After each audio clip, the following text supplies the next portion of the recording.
कर्जत तालुक्यातील सर्व नागरिकांना जय जिजाऊ, जय शिवराय, जय शंभूराज। आपण आज 30/6/2025 रोजी जे ठिय्या आंदोलन घेतलेले आहे, जे रस्त्यामधील खड्ड्यामध्ये बसून हे आंदोलन आपण सुरू केलेलं आहे।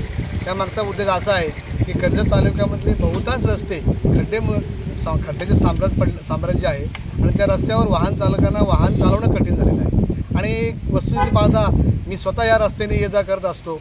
4 दिवस सतत मी बाईकवर या रस्त्याने ये जा केली तर मला जाणवलं की रात्रीचे व्यवस्थित झोप लागत नव्हती आणि कंबरेचा त्रास, पाठीचा मणक्याचा त्रास आणि अंगदुखी हा मोठ्या प्रमाणात मला जाणवला। त्याच्यामुळे मला राहवलं नाही आणि मग मी ह्या आंदोलनाची दिशा ठरवली आणि आंदोलन अशा पद्धतीने सुरू केलं की कुणालाही म्हणजे अगोदर पत्र दिलं नाही। फक्त तहसीलदार साहेबांना मी कळवलं होतं की सोमवारी मी रस्त्याच्या खड्ड्यामध्ये बसून हे आंदोलन करणार आहे, कारण कर्जतच्या सर्व रस्त्याची अवस्था खूप खराब झालेली आहे।